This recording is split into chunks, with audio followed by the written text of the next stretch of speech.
از زمان آستان تا باستان ایجاد و هنر وسیله تربیه انسانیت بوده است.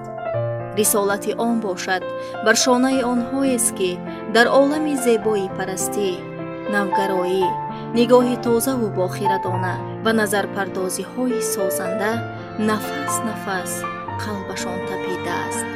نبض قلب های این زمره انسان ها برای فرهنگ و هنر می تپند و با ایجاد و تازه آفری نفس می گیرند. ایشان مثل ستاره های در فضای هنری برای رشد و نموی فرهنگ ملی روشنگری دارند.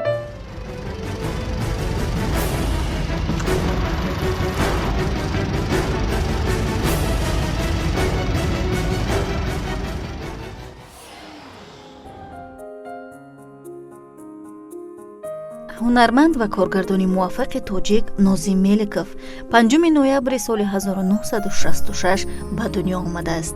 سال 1991 دانشکده دولتی فرهنگ و صنعت تاجیکستان به نام میرزا ترسونزاده را با اختصاص هنرمندی تئاتر ختم کرده است. بعد از انجام تحصیل فعالیت کاریش را از تئاتر اخیرون آغاز کرده تا سال 2003 در این مؤسسه فعالیت نمود.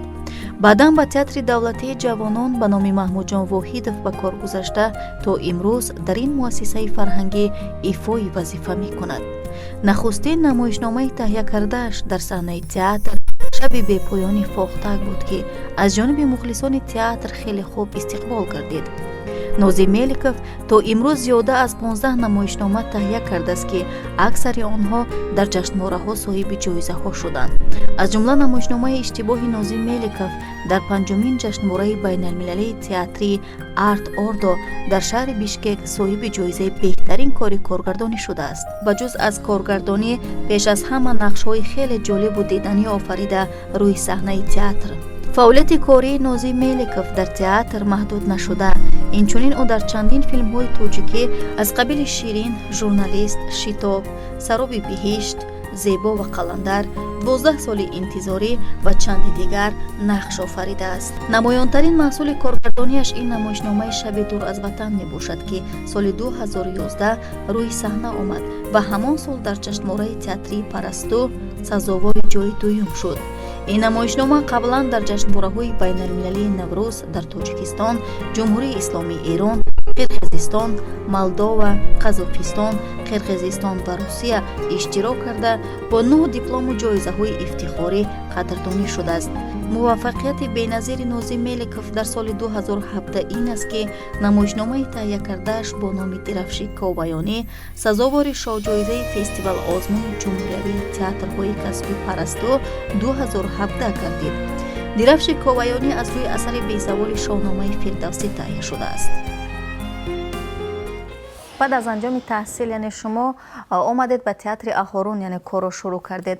یعنی فروخ قاسی مثل دیگر جوانای همون دوره شما رو نیز دعوت کرده بود یا خود شما یعنی آمده به اینجا کار در آمدید؟ خوشبختانه دورانی که ما تحصیل میکردیم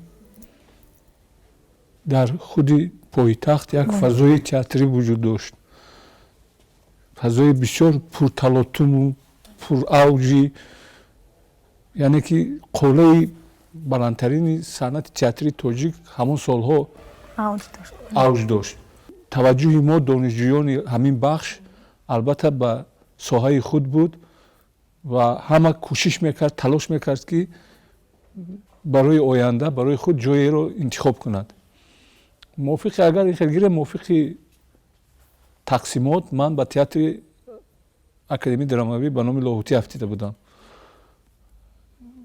وقتی که شادروان استاد فرخ قاسم تحسیس داد تئاتر خود کنکورس اعلان کرد، آزمون اعلان کرد و پیش از این ما رفت و آمد داشتیم، یعنی که من شناس بودم با این کلکتیو، حتی در بعضی نمایش‌های آنها همچون هنرمند در صحنه‌های عمومی اشتراک می‌کردیم، در مسافک‌ها اشتراک می‌کردیم و آمدیم یا صحبت ها راست صحبتی پیش از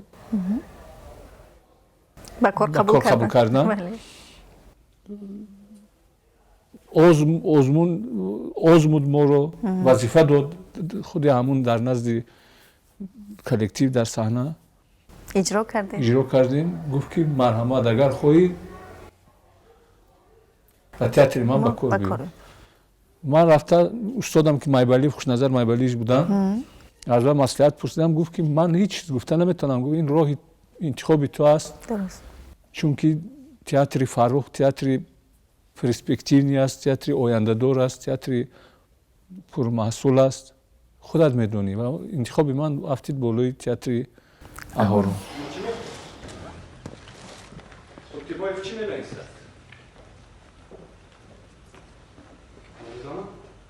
نمیدونی؟ همه میدونند فقط تو نمیدونی ها؟ خیلی میدونم که چیزی نمی‌نویسد اما از کجا دارم که چی می‌نویسد؟ کاری من چی؟ و بعد هر کسی چیزی خواهد نوشتن میگیرد این بکی در خود دارم. یعنی چی؟ پس معلوم میشود کسی چیزی که خواهد نویس کردن میگیرد. این رو او با تو منیداد کرد. من کسی چیزی منیداد نکرده. انا تشویقات دشمن. انا همین گونه میشود. تو یکان مراتب اندیشه کردی که هر کس و ناکس نویس کردن گیرد. عاقبتش چی میشود؟ ملاحظه نکردی؟ این مفکوره بیگانه رو از کجا گرفتی؟ دیرتون دیگر هیچ چیز نمیخواهد. تو آشنایت را طرفگیری میکنی. و ما افسانه لازم نه. و شما دانشکده رو یعنی در اختصاص اکتور تئاتر و کینو تحصیل کردید. چرا رو آوردید به کارگردانی؟ خب این سبب‌های خود دارد. جای پنهان نیست. وقتی که کمتر دشواری آمد بالای صحنه کار کردن از لحاظ سلامتی، چون که خیلی قوه و سلامتی بزرگ میطلبد هنرپیشگی. کارگردانی هم همین خیر. لیکن از لحاظ جسمان که بیماری مثلا به جسمی بود، بنابراین یعنی شما من نخواستم از این کسب از این دنیا برکنار مانم. یعنی که دوام دادم در رشته کارگردانی و تا حد امکان هنرمندی هم میکردم، هنرپیشگی هم میکردم.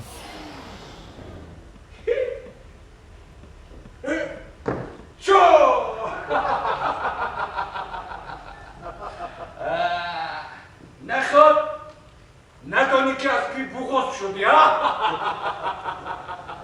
کیمکای از این جایها دور روی داده بودین واقعا. شاید زور زده بیاد میاری ها؟ شاید در بازار بود. ها در بازار. سوداگر بود. نه آواره بود.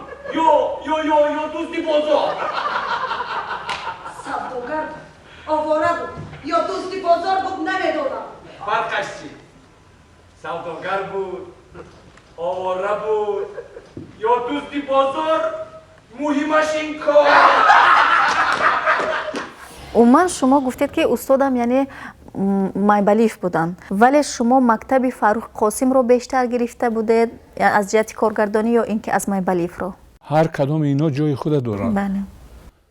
هر کدام استاد دنیای خودش دارد، فلسفه خودش دارد، فهمیش و درک خودش دارد که یعنی که دانشجوی زیرک باید همون به خودش قبول کند، به خودش گیرد. یعنی که مکتب هر دوی اینها به من دست داد، به من کار داد تا حد امکان در کار خود، در زندگی خود استفاده بردیم. راه و روشی البته نوین جدیدی فروخ قاسم دیگر بود و از مایبالیف دیگر. از مایبالیف دیگر بود. یعنی سبک و اسلوب خود را داشتند. خود را داشتند. یعنی که هر کدامش باعث آموختنی بود. درسته. آموزش بود. غیر از آن یک توتی کل توتی سری خاکی پدر. من در این دنیا نمی ترسم. من از مشتی دیگر. غیر از آن یک توتی کل توتی سری خاکی پدر. من در این دنیا نمی ترسم. من از مشتی دیگر.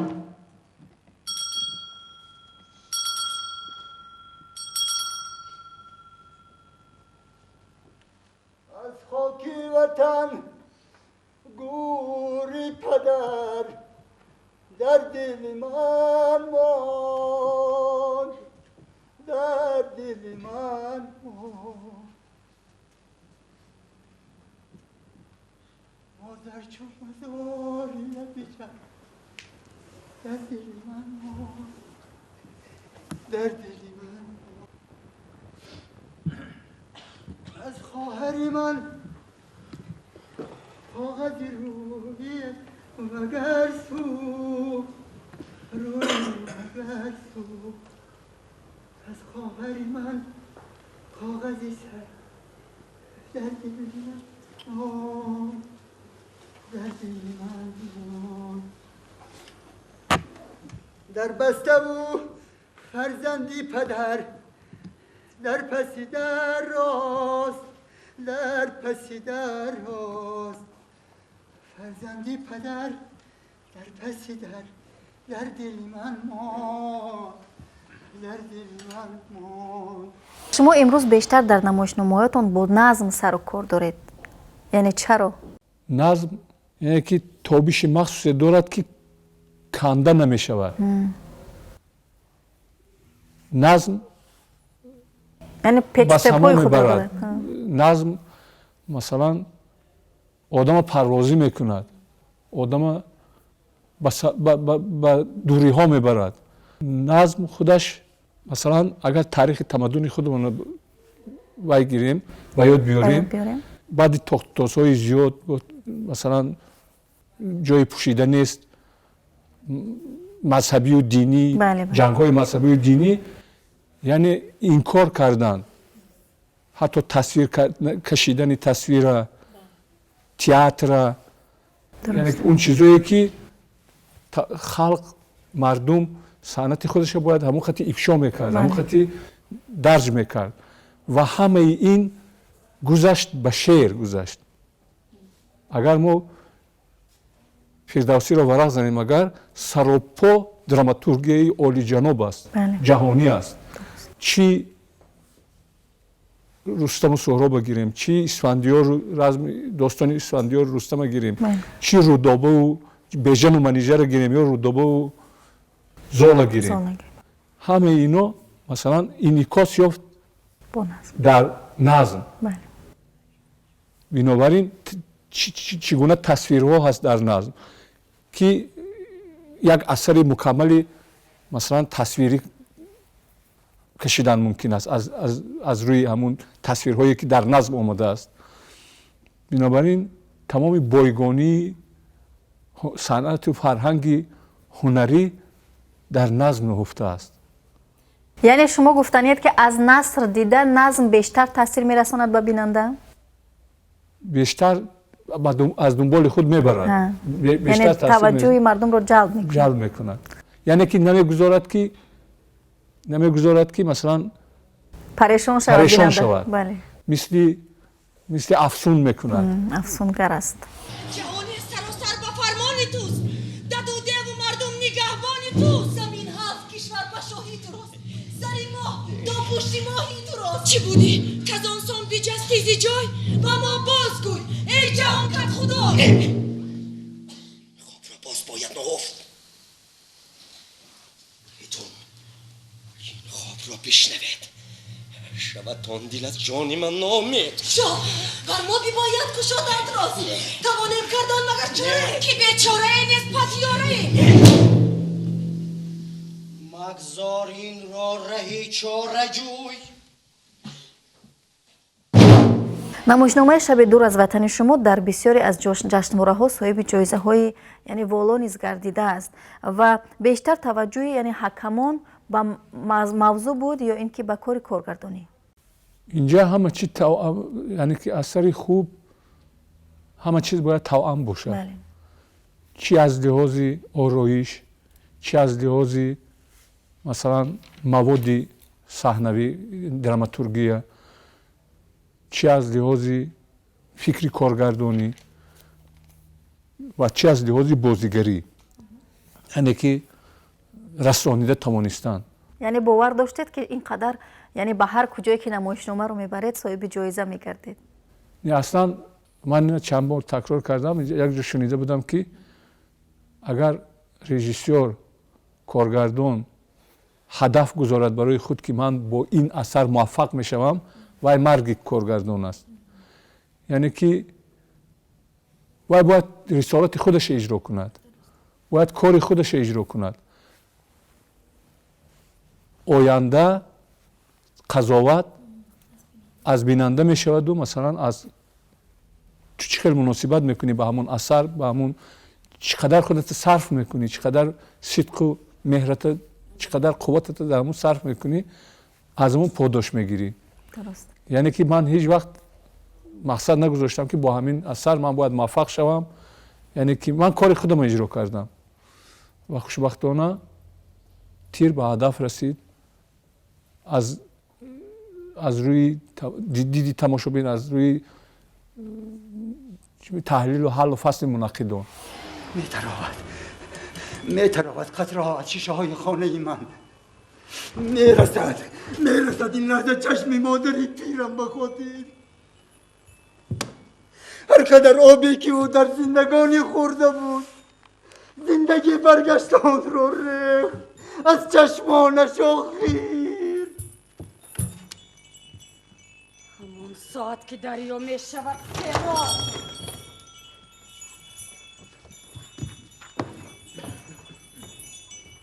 همون ساعت که دریا می شود لبریز،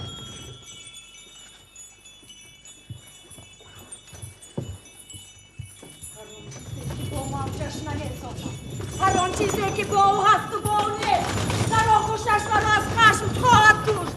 گاهی کوچه پیغمبری را مغز بیرون میزند با خشم و گاهی زورقی ویرانه را میبرارد از تک گرداب، برسو میکند از لاشه و پرتاب. و آن وقتی که دریا میشود آرام و او در ساحل خود باز میغنجد، دو پهلویش پر از قربانی آب است، استغفاری گرداب است.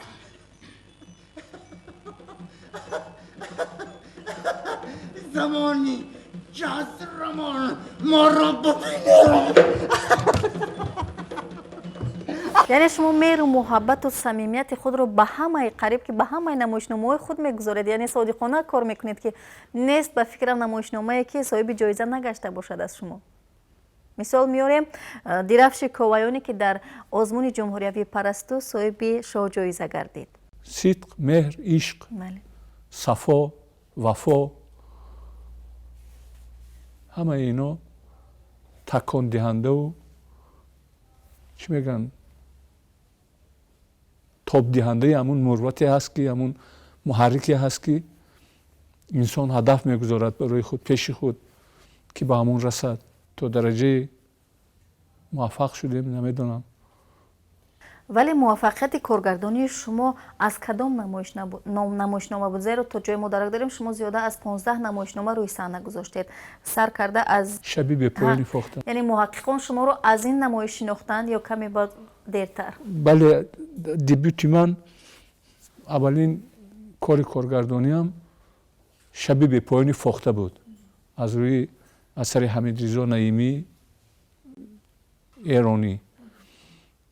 و با همین اثر اولین مرتبه سال 2005 در بازم پرستوی آزمون پرستوی تئاترهای کسبی اشتراک کردیم و همچون دبیوت، همچون اولین کاری کارگردانی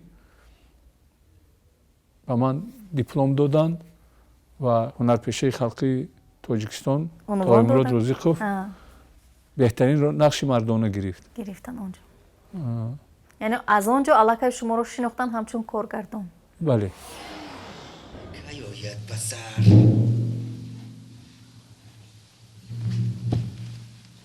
گیرا باشد این تاج و تخت و کمر، یهان راز بر من بیباید کشاد، وگر سر بخواهی بیباید نهاد. پرداخته کن سر زیباد که جز مرگ را کسی مادر نزاد. جهاندار پیش از تو بسیار بود که تختی مهی را سزاوار بود. فراوان غم و شادمانی شمرد چو روزی درازش سر آمد بمرد. اگر باره آهنینی به پای سپهرت بشاید نمانی بجای کسی را بود زین سپس تخت تو و خاکم در آرد سری بخت تو کجا نامی و آفریدون بود زمین را سپهری همایون بود. ولی بیننده هایی که به تئاتر نمی آیند و شما رو یعنی کاری کارگردانی شما رو ندیدن، نقش های شما رو در تئاتر ندیدن، شما رو در فیلم ها بیشتر دیدن، مخصوصا شما رو از فیلم یعنی سلسله فیلم شیرین میشناسند. چگونه این نقش با من باور کردن؟ اینم طریق آزمون بود. 3-4 نفر یعنی با آزمون دعوت شده بودن از بین هنرمندان. خب من انتخاب شدم.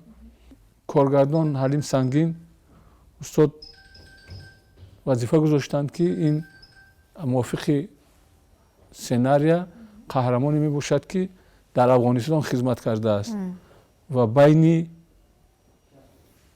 ترکش ها مونده، یعنی که بین بمب تیر و تفنگ، یعنی که همونجا در خواصش پریشان شده است، همونجا در یعنی سلامتیش رو اونجا از دست داده است. اونجا از دست داده است و متاسفانه در زندگی نیز بسیار ما میدونیم میبینیم که بسیار کسانی هستند که با کسلی روحی یعنی گوناگون خیلی گوناگون درجه هستند و من البته آموختم برای افشایی، برای درک این نقش، برای رسانیدن همون و قهرمان، دنیای باطنی قهرمان.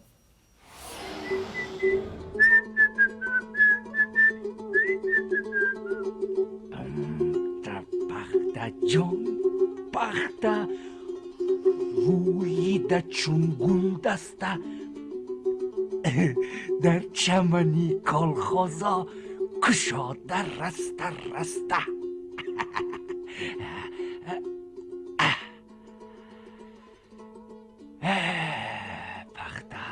بخته تو دست و پا نداری،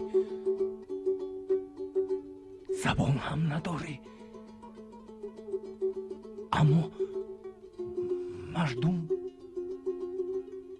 برای تو تلاش میکنند.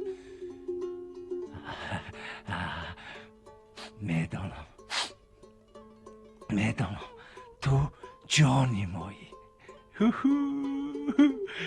تو خوراکی مایی، نانی مایی، پوشاکی مایی، تو بدنی اوریانی ما رو میپوشانی،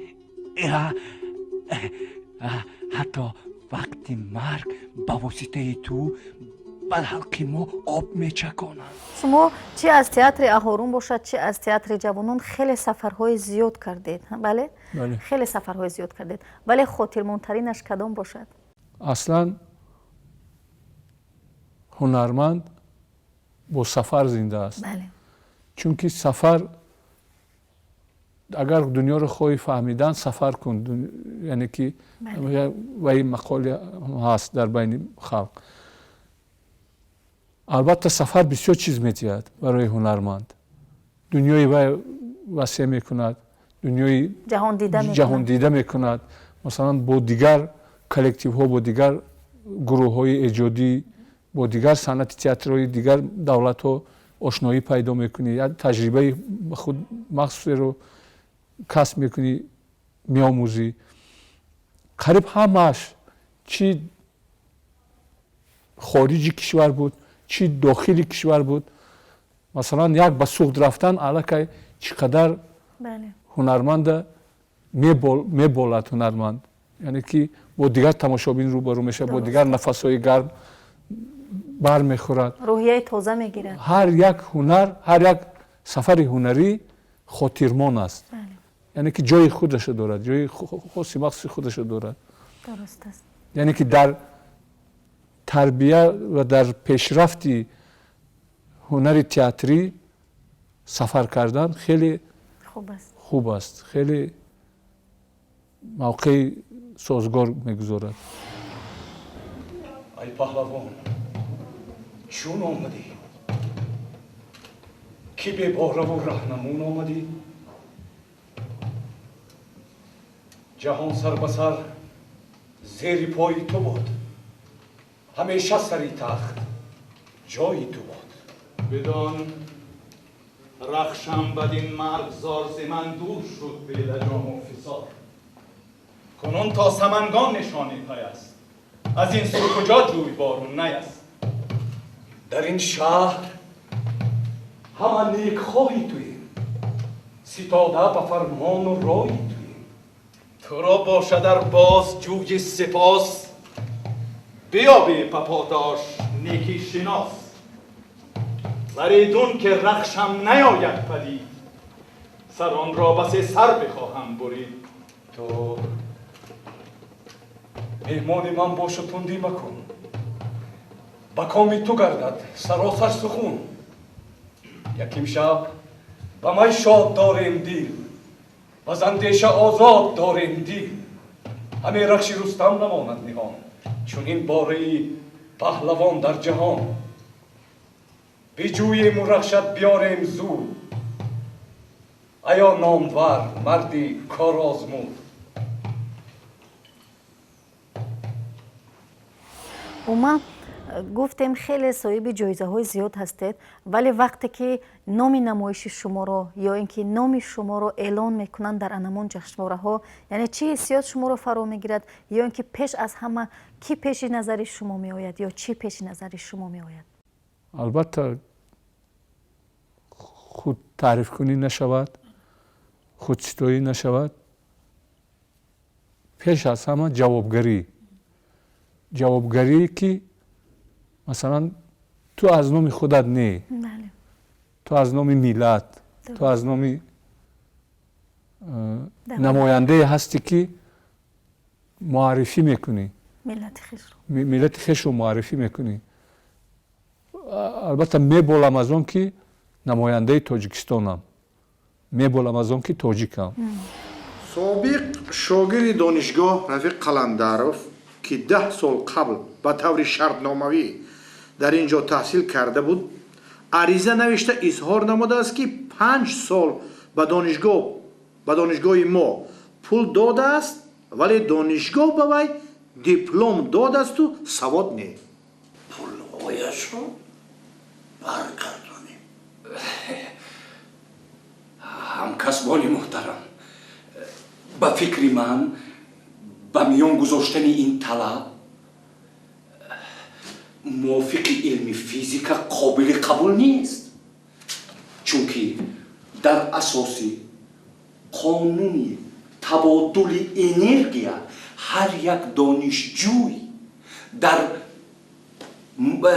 رفت گذشتن وقت دانش خود را البته مقدار فراموش میکند و جای آن را معلومات های دیگر میگیرد. دیگر از زندگی چی خواهش دارید شما؟ البته در کسب خود موفق شدید، اگر به اندیشه خود شما موفق نشده باشد، به اندیشه مخلصان یا اینکه آن نفرانی که شما را میشناسند، شما البته یک کارگردان، یک هنرمند موفق هستید و در این سن و سال جوان صاحب جایزه های خیلی هم زیاد هستید. بگذار حیات به من خلل نرساند، من کار کنم. یعنی کار کردن. یعنی که زیبا کردن دنیای انسان از خود انسان وابسته است. درست است. انسان خودش میسازد، خودش رنگ ها رو انتخاب میکند، خودش راهش انتخاب میکند، خودش زندگیش رنگین میکند یا تاریکستان میکند. درست. یعنی که از خود انسان وابسته است، از تقدیر، از حیات. همین قدر آرزو دارم که یعنی که از کدام لحاظ نباشد با من خلل نرسانند. یعنی که بگذار همین در دنیای خودم باشم، از پای کار خود باشم. و من تقدیر گفتید، یعنی میگن که تقدیر هم است، تقدیر جنبان هم است. شاید اگر تقدیر به شما خلل رساند، شما تقدیر رو میجنبانید یا امکان ندارد؟ این هیچ کس نیافته است. درست. این هیچ کس جواب دادم نمیتوند. بازم یک باره در ذهن من آمد، ما لوبتکانیم و فلک لوبت باز. بله. یا اینکه اسرار ازل رو نه تو دانی و نه من. درست است.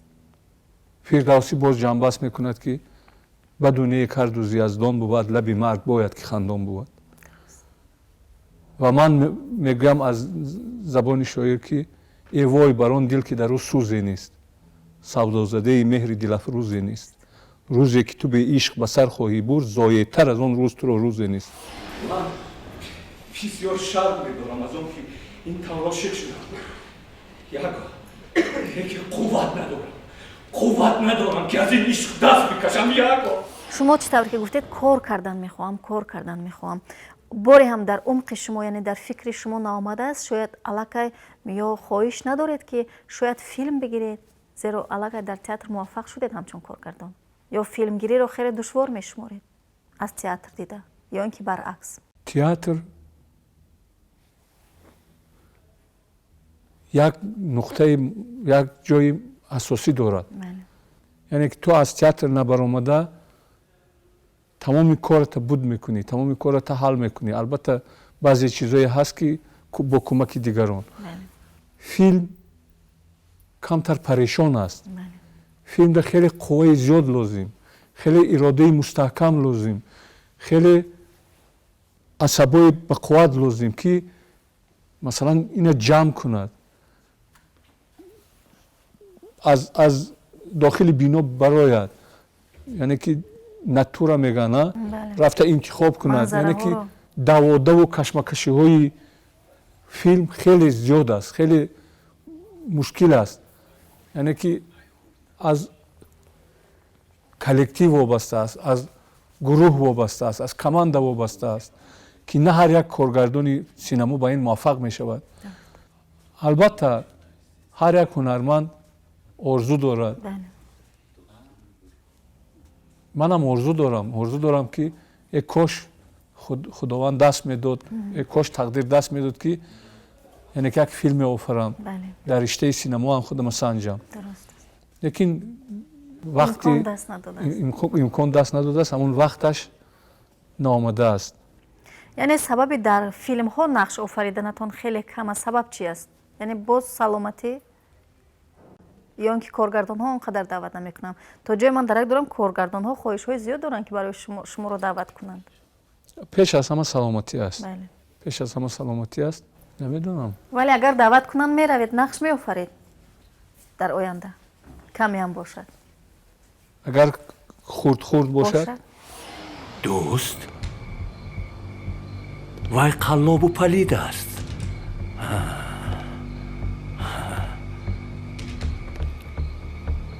وای همه ما رو در حالتی ناگوار گذاشت. در تئاتر هر قدر زحمت میکشی ولی بیننده خود رو دارد، یک اودیتوری خود رو دارد که چند میلیون تماشابین ندارد. درست است؟ چند کرسی که دارد همون قدر میبیند همون بیننده تئاتر، نمایش تئاتر.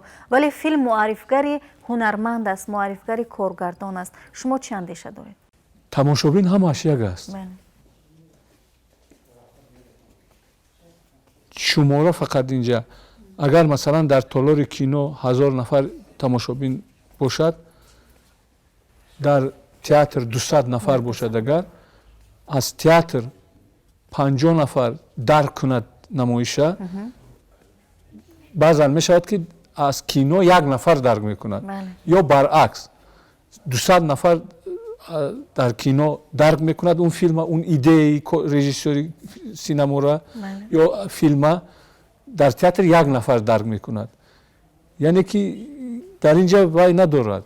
یعنی شما از گفته های شما من این خیلی فهمیدم که یعنی شما گفتنید که از کینو دیده تئاتر یعنی نمایش های تئاتری بیشتر تاثیر تربیوی دارد به بیننده؟ نه، من نمیگم، من جدا کردنی نیستم. هر دوشون تاثیر خوب دارند. فرقیت سینما از تئاتر من این فکری من است. مثلا من میبینم من سینما مثلا نقش آفریده استادند، درست، هنرمندان و آفریده تئاتر، یعنی همینا باید با لوپا، باید با چیزی که واسه کلان نشان میدهد. یعنی من کمتر هنر درفتم، هنر اکتیوری کینو اکتیوری وای درفتم، اصلا همین است. در تئاتر کلان کرده، بزرگ کرده نشان میتیند. فیلم باشد اون چیزی که هست. یعنی شما گفتنید که در تئاتر به طور وسیع نشان میدهند. اینش از اینش منشه گرفته است. از театри қадим синамо пайдо шуд. یعنی که چی میگن اینش پرکننده یکدیگر است. ریشه سینما تئاتر است. بله و درباره تئاتر مثلا میگن که بهترین و اینم به سینما داخل دارد. بهترین مدلی که انسانیت فکر کرده برآمده است در تاریخ تمدن خود از روز ازل این مدل تئاتر است که این لابراتوری می باشد که روح انسان را تحقیق میکند، باطن انسان را تحقیق میکند و اینم داخل دارد به سینما. درست. فرزندان یگان نفر رو نمیبینید که هنرمند است یا اینکه کارگردان است که شاید هنری شما رو ادامه میدن در آینده یا شما شاگرد میگیرید آن فرزند خود رو؟ از فرزندو در وقتی که صحبت میکنیم خاصه در وای کیم چیز ذوق دارند یکی غیرت ندارند، یعنی که چی میگن غیرت ندارند، جرأت ندارند و همین جرأت یک تشه بدور کردم از آن لحاظ که خوردکک بود انیسه خودش با خودش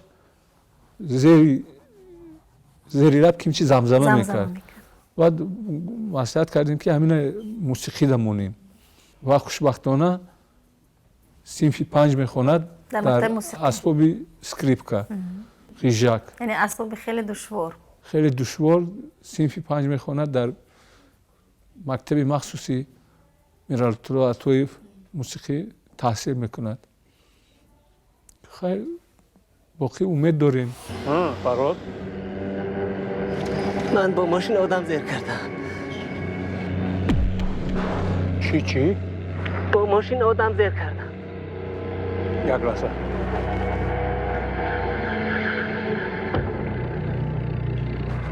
احوال خودت چطور؟ نه است. زنده است؟ نمیدونم. زود رفته بین. امروز دید و اندیشه ها یعنی با فرهنگ دیگر شده است. برای باز هم یعنی جالب شدن نمایشنامه ها چی باید کرد؟ ایده لازم، غایه لازم. چی گفتن دانستن در کار، چی گفتن در کار. یعنی که در این شب و روز وظیفه تئاتر من این فکری من است در روند جهانی شوی حفظ کردن عنعنه ها و چی میگن عنعنه فرهنگی نیاگان است که در روند جهانی شوی همینا گم نشوند. یعنی از فرهنگی بوی غنی خود حفظ کردن ما لازم. بیشتر از این ملت ما منشأ گیرد، از اصل خویش منشأ گیرد. یعنی که هر خیلی فرهنگ های بیگانه رو راه ندهیم که همون کانسپسیا، همون قانونیت هایی که در همون دایره ملت تربیه یافته است ویران نشود. به همون معلوم است که فرهنگ یا زبان دیگر ملت، فرهنگ دیگر ملت ما رو به نیستی میبرد، به منقورتی میبرد، به بی‌اندیشگی میبرد و نابودی میبرد. و امروز باید نمایش‌های روی صحنه بیاریم که از همین روند جهانی شوی گلوبالیزاسیا مثلا مردم حفظ نماید، فرهنگش حفظ نماید، عنعنه‌های مثلا خاصی خودش، مقدس خودش حفظ نماید. اون نفری که میخواد مسئولیت نمایندگی خلق رو بر عهده داشته باشد در چنین وضعیت چگونه عمل می‌نماید؟ تقدیر انسان همین است، با هر کس رو خودش ممکن. وقتی جگربند شما چنین عمل رو صادر نمود شما چی طور رفتار خواهید کرد؟ گوش کنید دادر عزیز، اگر فرزند من گناهکار باشد بگذار موافق قانون جواب گوید. تمام. پیشتر گفتید که فرزندها یعنی در نهادشان هست ولی جرأت ندارند. همینطور یعنی امروزها جوانانی هستند که یعنی ایده دارند، شاید خواهش دارند، ذوق دارند ولی جرأت ندارند. چیکار باید کرد که آنها یعنی با جرأت شوند؟ бо ғайрат шаванд ё ин ки ғайрату ҷуръат доранд лек идея надоранд. як чизи бисёр нозук аст ин масъалагузорӣ. мо аз намоиши фалсафӣ метарсем. театр метарсад, тамошобин метарсад. тамошобин вақте ки театр меояд тамошо мекунад асари фалсафиро, асаре ки масалан ботини инсон қатъию дарки маънавии инсон қатъи вобастагӣ дорад, монда мешавад, хаста мешавад, ҷуръат надорад ки таҳлил кунад ки чӣ аст, барои коргардон чӣ мехоҳад. ва яке аз сабабҳои пас рафтани, яъне ба қадри имкон пас рафтани санъати театрӣ ҳам дар ҳамин аст. ва баръакс вақте ки як чизи сабук, як чизи ғояи сабук, як чизи сарсарӣ рӯи саҳна меояд, барои оно озодӣ аст, барои оно писанд аст, чунки унҷа меҳнат сарф намешавад барои ҳаллу фасл кардан. ва ҳамин аз овони кӯдакӣ аз боғчаҳо оғоз меёбад.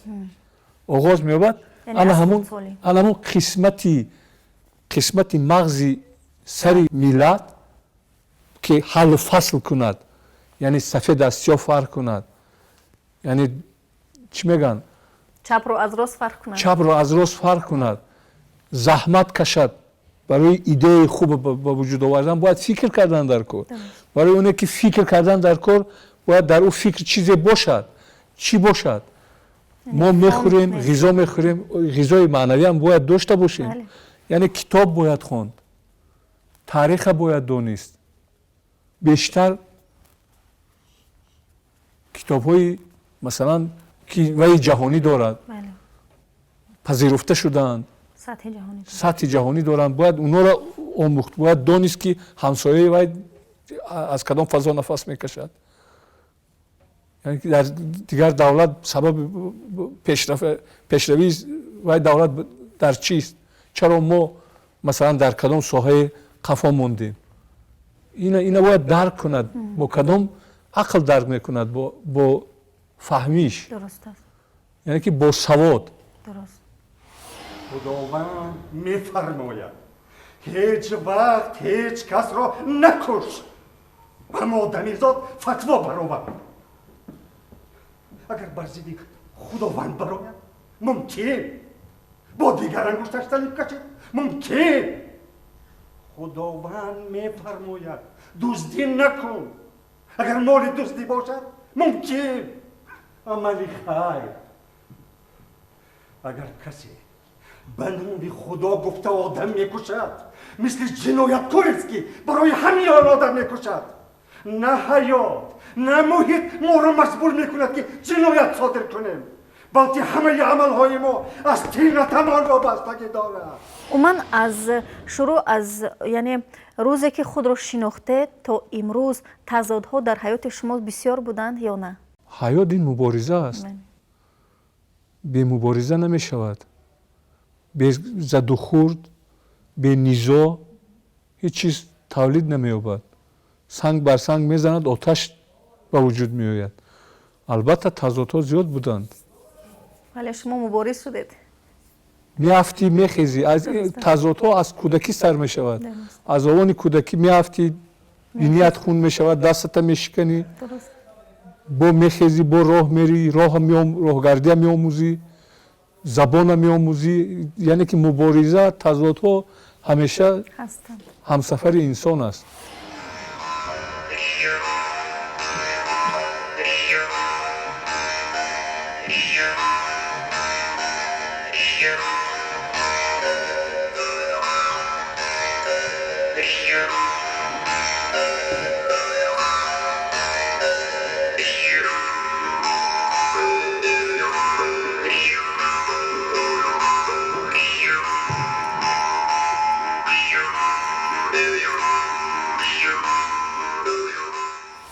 бисёри миннатдорӣ баён мекунам ки маро даъват кардед ва ба кулли мардуми тамаддунсозу тамаддун офару ошиқу зебоям ҳамина таванно дорам ки бигзор ҳамеша саломат бошанд яънеш ҳамеша аз худ ҳимоя кунанд ҳамеша зебопараст бошанд ва аз ҳама асос саломат бошанд яъне ки саломатӣ мадди аввал аст дига ҳама чиз мешавад хонашон обод тоҷикистонамон тинҷиву оромӣ бошад дигар ҳамаш мешавад. хуб бинандагони гиромӣ меҳмони барномаи мо буданд коргардон ва ҳунарманди шинохта Nozim Melikov ки хеле сарфароз астем бори дигар аз шумо миннатдорӣ мекунем ки дар барномаи мо иштирок кардед боқӣ ба ҳамаи шумо низ дар кадом ҷодаи набошед муваффақият таманно мекунем хайр азизон тансиҳату хона обод бошед.